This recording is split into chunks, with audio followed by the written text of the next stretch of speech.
আজকে আমি চলে এসেছি সাউথ সিটি মলের কাছে একজনের বাড়িতে, সঙ্গীতার বাড়িতে। এটা হচ্ছে সঙ্গীতার পরিবার। এই যে কাকিমা বসে রয়েছে। আমাকে আর সুমনকে ইনভাইট করেছিল কারণ অক্টোবরে আমাদের সঙ্গে কাশ্মীর ট্রিপ করছে, তাই জন্য আজকে আমাকে আর সুমনকে বলেছিল তোমরা আমাদের বাড়িতে এসে খাওয়া দাওয়া করবে আর ট্রিপের ব্যাপারেও অনেক কথা বলবো। আর আমি সঙ্গীতাকে জিজ্ঞাসা করছি যে আমাদের তুমি কিভাবে আর কি সন্ধান পেলে। তো বলছে তোমার ভিডিও দেখতে খুব ভালো লাগে, তুমি যেভাবে পজিটিভ ভাইবস দিতে থাকো এবং একটা সংসার তুমি যেভাবে চালাও, সংসারে সবাইকে নিয়ে যেভাবে থাকো, সেটা আমার শাশুড়ি মার খুব ভালো লাগে।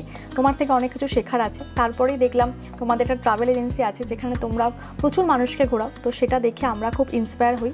তারপরে আমরা ভাবি তোমাদের সঙ্গে কাশ্মীর ট্যুর করবো, আর কাশ্মীর ট্যুর ভালো লাগলে অবশ্যই তোমাদের সঙ্গে আরও অনেক ট্যুর করব। এই জন্যই আজকে আমাদের বাড়িতে আসা।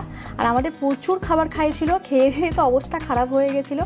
আমি যদিও ভয়েসগুলো তখন দিয়েছিলাম কিন্তু কোনো কারণে মাইকটা কাজ করেনি, তাই এখন ভয়েসগুলো দিতে হলো। দেখো রাতের ডিনার ছিল পোলাও, বেগুনি, বেক, রসগোল্লা, মাংস।